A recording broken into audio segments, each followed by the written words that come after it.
नमस्कार, आप देख रहे हैं प्रेस लेजेंड 24.online और मैं हूं लतिका शामी। आपका स्वागत है।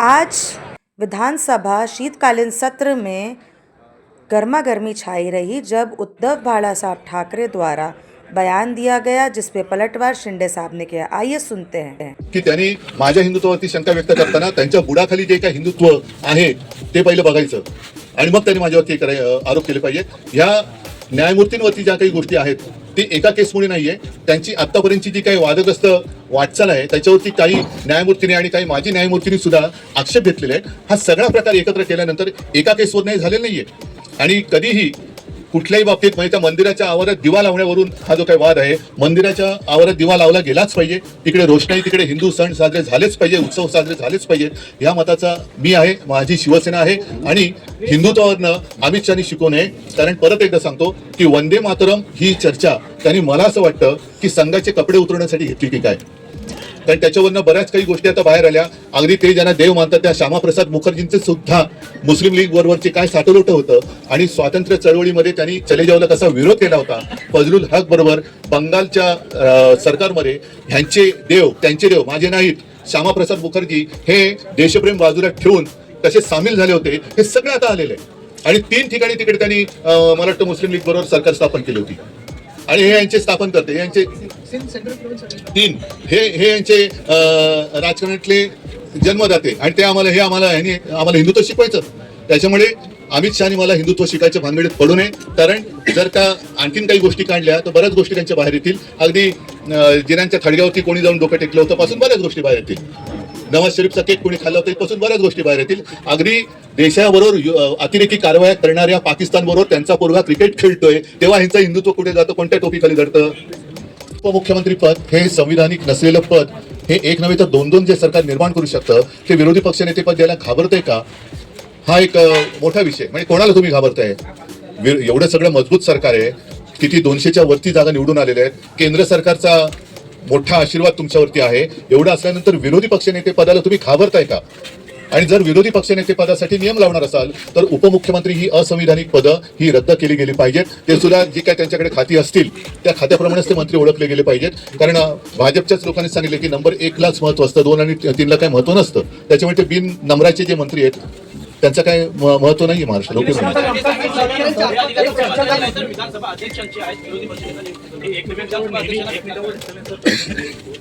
बरं मग नाही, भेटण्यापेक्षा हे भेटण्याची काही लोकशाहीतली मांडणी आहे, लोकशाहीतली मांडणी आहे। अध्यक्षांना आणि मुख्यमंत्र्यांना हे कसं सगळं सांगड घातली गेले तुम्हाला माहिती आहे। अध्यक्षांबद्दलची सुद्धा आमची मतं गेल्या टर्ममध्ये आम्ही व्यक्त केलेली आहेत। त्याच्यामुळे ही ढकलपंची करताना मग मुख्यमंत्र्यांनी विचारलं पाहिजे, लोकशाहीचा महत्वाचा घटक आहे, राज्याचे प्रमुख आहेत, की का तुम्ही अजून करत नाही? आम्ही तर पत्र दिलेलं आहे।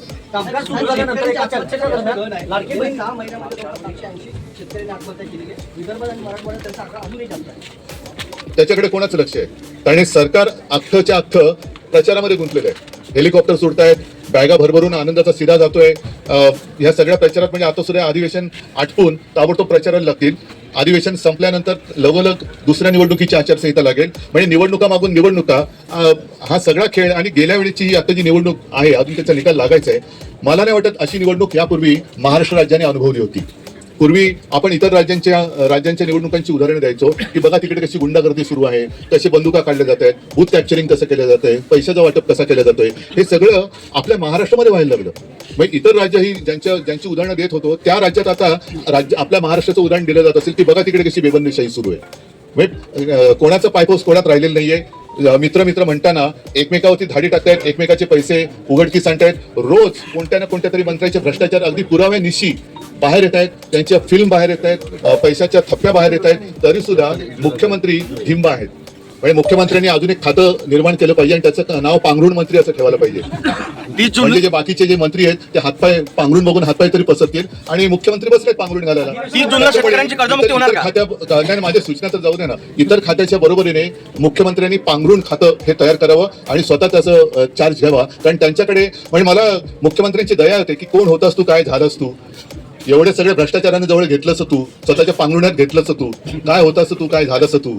भ्रष्टाचारांना पांघरुण्यात घेतलंस तू तसं म्हणजे ही महाराष्ट्राची संस्कृती नाहीये. 30 जूनला कर्जमुक्ती होणार का? राज्य विधिमंडळाचं अधिवेशन सुरू आहे, तसं संसदेतही अधिवेशन सुरू आहे आणि तिथे भाषणात अमित शहानी तुमच्यावर आणि तुमच्या पक्षावर टीका केली आहे. जो न्यायमूर्ती विरोधात महाभियोग चालवला जातो आहे, जो प्रस्ताव विरोधी पक्षाकडून दिला गेलाय, तर तुमच्या पक्षाच्या नेत्यांनी असंही केलेलं आहे. तो जो मंजुळाचा प्रश्न आहे, जो गृहमंत्र्यांना मला वाटतं तो एक जरा एक तो फोटो एक मिनिट सांगतो. अमित शहाचं विधान आहे की उद्धवजींच्या पक्षाने आणि उद्धवजींनी या प्रस्तावावर सही करावी. नाही पण काय म्हणून सही करू नये असं त्यांना वाटतं कोणत्या विषयावर? सर मामला ऐसा है नहीं मामला समझ में आ गया लेकिन वो क्या कहना, अरे भाई कहना क्या चाहते हो? हा हिंदुत्वाचा ना मग असं बोला ना. आता अमित शहा फार मोठे हिंदुत्ववादी आहेत आणि त्यांचा एक फोटो कोणीतरी ट्विट केलेला आहे. कारण हिंदुत्व मला अमित शहानी शिकवण्याची गरज नाहीये आणि भाजपाने तर अजिबात नाही आणि संघाने पण नाही. तूर्त काय झालेलं आहे की गेले 2-3 दिवस लोकसभेच्या म्हणजे संसदेच्या अधिवेशनामध्ये वंदे मातरम या विषयावरती चर्चा किंवा बहस, एखाद्या राष्ट्रात राष्ट्रगीतावरनं बहस कशी काय होऊ शकते आणि इतक्या वर्षानंतर ह्यांना अचानक वंदे मातरम का आठवलं? आपला देश त्या वंदे मातरमला 150 वर्ष झाली आणि भाजपचं वंदे मातरम हे फक्त 1 डे मातरम आहे, एका दिवसासाठी आहे 1 डे मातरम. कारण बाकीच्या वेळेला त्यांना त्याची काय पडलेली नाहीये. भारतात काय चाललेलं आहे, वंदे मातरम म्हणताना माझी माता किती दुःखात आहे याच्याकडे त्यांचं लक्ष नाही. पण हिंदुत्वावरनं आम्हाला अमित शहा जे विचारतायत त्या अमित शहाना मला प्रश्न विचारायचे तुमच्या सगळ्यांच्या माध्यमातून की तुमच्या मंत्रिमंडळात गोमांस खाणारे मंत्री आहेत आणि ते सांगतात की मी गोमांस खातो, कोण मला अडवते बघतो. आणि एवढंच नाहीये तर हा एक फोटो आहे 9 डिसेंबरचा, तो ते जे मंत्री आहेत मी गोमांस खातो कोण मला अडवते, त्यांचं नाव आहे किरण रिजिजू. त्यांच्याबरोबर अमित शहा जेवतायत. आता त्यांच्या थाळीत आणि यांच्या थाळीत काय आहे मला माहिती नाही. पण अमित शहाना जर हिंमत असेल, माझ्या हिंदुत्वावरती त्यांना शंका घ्यायची असेल तर पहिलं रिजिजूंना त्यांनी मंत्रिमंडळातून काढलं पाहिजे. कारण रिजिजू गोमांस खातात ते स्वतः ते बोललेले आहेत.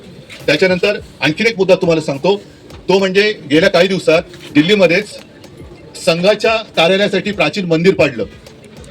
ही एक बातमी जोरात चालली. मी त्याच्यावरती काय भाष्य केलं नव्हतं, पण अमित शहाना मला विचारायचं आहे की हे मंदिर पाडताना संघाच्या कार्यालयासाठी तुम्ही मंदिर पाडून तिकडे संघाचं कार्यालय उभारताय.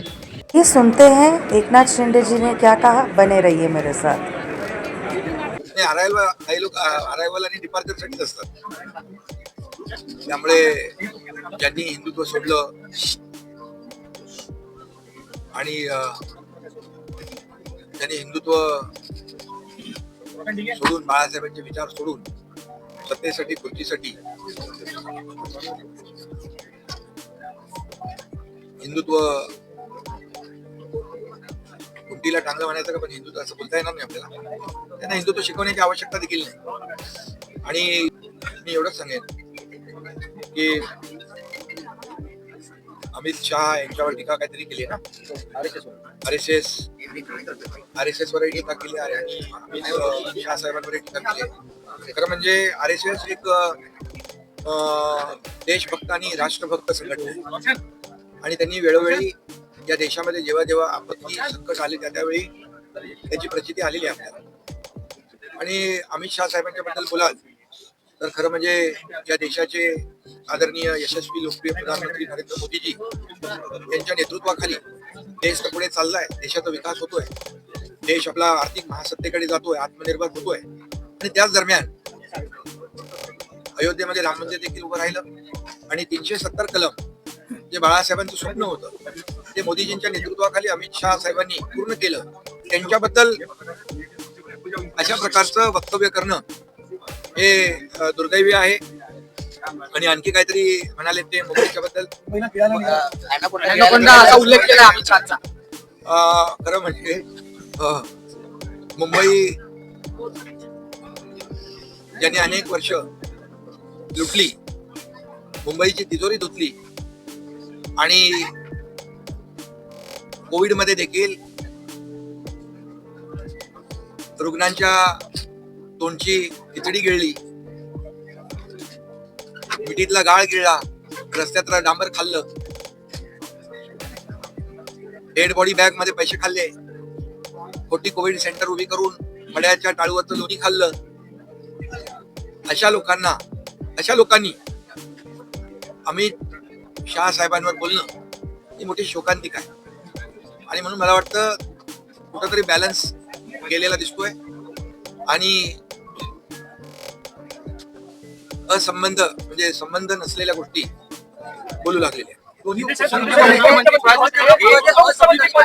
रद्द करावं असं त्यांनी म्हटलं. 2 नंबर 1 नंबर 2 नंबर हे जे काही चाललं होतं त्यावरून त्यांनी टीका केलेली आहे की 2 नंबर पदाला काही महत्व नाही. 2 नंबरने झालेल्या विधानसभेच्या निवडणुकीमध्ये त्यांना शेवटच्या नंबरला बसवलेला आहे आणि मी मुख्यमंत्री होतो तेव्हाही संविधानिक नाही घटनाबाह्य पद आहे हे रद्द झालं पाहिजे असे काही लोक म्हणायचे. आता मी उपमुख्यमंत्री आहे आणि घटनाबाह्य हा शब्द त्यांच्या आवडीचा दिसतोय कारण बाबासाहेबांच्या संविधानाला घटना त्यांना मान्य नाही असं वाटतंय आणि म्हणून नेहमी घटनाबाह्य हा त्यांचा टाव फोडत असतात. त्यांनी याचा अभ्यास करायला पाहिजे होता. अनेक पिटिशन सुप्रीम कोर्ट हायकोर्टमध्ये अशा दाखल झाल्या होत्या आणि आतापर्यंत इतिहास आणि त्याची माहिती घेऊन बोलले असतं तर बरं झालं असतं. त्यांच्या काळात देखील अजितदादा उपमुख्यमंत्री होते आणि त्यामुळे जेव्हा आपण समोरच्याकडे बोट दाखवतो तेव्हा 3 बोटं आपल्याकडे असतात आणि म्हणून जिनके घर शीशे के होते वो दूसरों के घरों को पत्थर नहीं फेका करते. आम्हाला खूप बोलता येईल. आता अगदी जी काही परिस्थिती पाहतोय ती अतिशय केविलवाणी परिस्थिती आहे, केविलवाणी धडपड आहे. मी मुख्यमंत्री असतानाही आरोप सहन केले. आरोप आणि टीका याला मी कधी आरोप आणि टीकेने उत्तर दिलं नाही. परंतु जेव्हापासून मी मुख्यमंत्री झालो एक शेतकऱ्याचा मुलगा एक सर्वसामान्य कार्यकर्ता मुख्यमंत्री होतो हेच मुळात त्यांना पचनी पडलेलं नाही आणि त्यामुळे ही जळजळ मळमळ पोटसूळ जो आहे ही पोटदुखी त्याच्यातूनच उत्पन्न झालेली आहे. परंतु या महाराष्ट्राच्या जनतेने त्यांची जागा त्यांना दाखवली आहे. आम्ही या निवडणुकीत विधानसभेच्या कुणाचा नंबर काय आहे तो जनतेने दाखवला. आम्ही 80 जागा लढून 60 जागा जिंकलो आणि समोरचे लोक किती जागा लढल्या तुम्हाला माहित आहे. किती जागा जिंकलो पांघरून घातलं जात आहे त्यामुळे मुख्यमंत्र्यांनी आता पांघरुण मंत्री असं नवीन मंत्री त्यात मुख्यमंत्र्यांना बुके घेऊन का जाता का मुख्यमंत्र्यांची वारंवार भेट घेता. एकीकडे टीका करायची आणि दुसरीकडे एकीकडे गोडवे गायचे आणि दुसरीकडे टीका करायची ही दुटप्पी भूमिका आहे. सर एक मी सांगतो तुम्हाला की मुख्यमंत्र्याच्या खुर्चीसाठी आणि या मुख्यमंत्री पदासाठी त्यांनी स्वतःच मी असं म्हणेन ते पांघरून म्हणाले तर मी म्हणतो की पाय पुसणं करून घेतलं. त्यांनी काय मुख्यमंत्र्यांवर टीका करायचा अधिकार आहे देवेंद्रजींवर आणि त्यामुळे त्यांनी लोकांनी त्यांची जागा दाखवलेली आहे. प्रत्येकाने आपलं पांघरून पाहूनच हातपाय पसरले. ठिबक सिंचन झाले का असं प्रश्न उपस्थित करतात. आता त्यांचा ठिबक सिंचन झालेला दिसतोय. एक हे बघा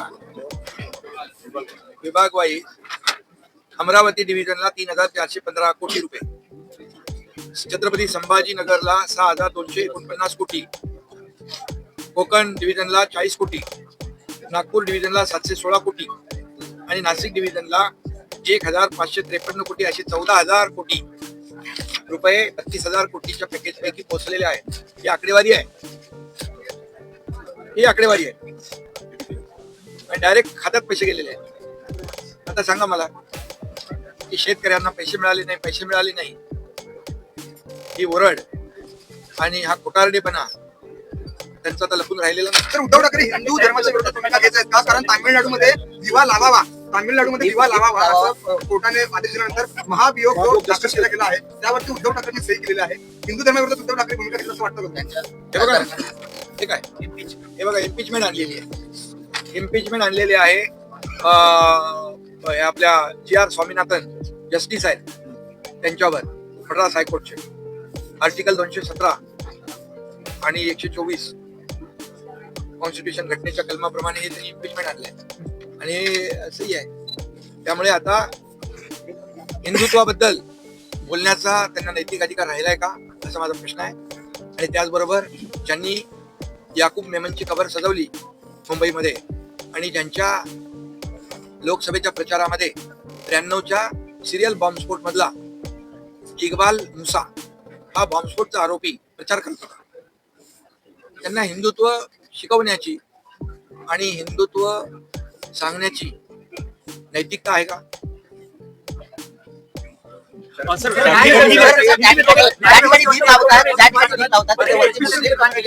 आणि त्याचमुळे यांनी तो महाभियोग जो आहे तो दाखल केलेला आहे. तेच तर मी सांगतो ना की जे हिंदुत्व हिंदुत्व हिंदुत्व हिंदुत्व काय टी शर्ट आहे का कधी काढला सोडला. आता हिंदुत्वाच्या बद्दल गप्पा मारायच्या आणि अशा जस्टिस स्वामीनाथन साहेबांच्यावर इम्पिचमेंट आणायची, हे कुठलं दुटप्पी धोरण? हे कुठलं हिंदुत्व आहे? 2100 रुपये देणार नाही म्हणतात ते. नाराज व्यक्त केले, न्यायमूर्तीवरती एक प्रकारे टीका केली आहे. कुठेतरी न्यायव्यवस्थेवरती बरेचसे त्यांनी आक्षेप घेतलेले आहेत. ते ईव्हीएम वर आक्षेप घेतात, ते मतदार यादीवर आक्षेप घेतात, निवडणूक आयोगावर आक्षेप घेतात, ते सुप्रीम कोर्टावर आक्षेप घेतात. आता हे सगळ्याच्या सर्वोच्च झालेले आहे. आणि म्हणून असं माणूस कधी करतो जेव्हा माणसाचा बॅलन्स जातो. आणि जेव्हा हे जिंकतात त्यावेळी या सगळ्या यंत्रणा चांगल्या असतात, जेव्हा हरतात त्या यंत्रणा सगळ्या वाईट असतात. जे आतापर्यंत देशामध्ये इतके वर्ष घोटाळे, काळा बाजार, मोठमोठे स्कॅम, नोट चोरी करणारे लोक आता वोट चोरी म्हणतात, वोट चोरीचा आरोप करतात. हे मोठी शोकांतिका आहे.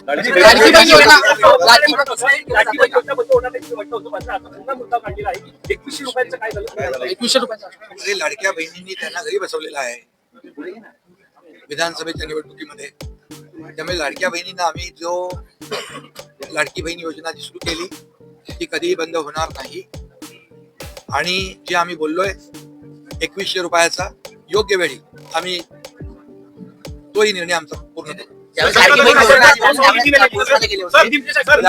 योजना जेव्हा आम्ही सुरू करत होतो त्यावेळी हेच लोक कोर्टात गेले होते ही योजना बंद पाडावी म्हणून नागपूरच्याच कोर्टामध्ये, आणि महाविकास आघाडीचेच लोक होते. परंतु आम्ही लाडकी बहीण योजना आम्ही सुरू करण्याचा निर्णय घेतला, त्याची अंमलबजावणी देखील आम्ही केली आणि ती योजना कायम सुरू राहणार हे मी सांगतो. आणि जे आम्ही बोललेलो आहे पुन्हा एकदा मी सांगतो, जे 2100 रुपये आम्ही बोललोय योग्य वेळी त्याची पूर्तता आम्ही करणार हे पुन्हा सांगतो.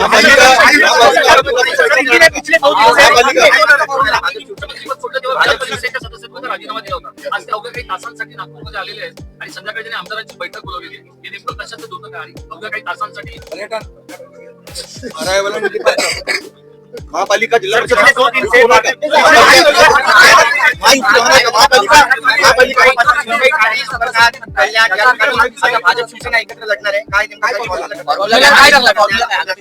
आगामी महापालिकेच्या निवडणुका आम्ही महायुतीने लढणार आणि महायुती जिंकणार. रायगड जिल्ह्यामध्ये त्या संदर्भात काही स्पष्टोक्ती आहे, काही ठिकाणी अजूनही माझी मुख्यमंत्र्यांच्या बरोबर चर्चा झाली. तिथे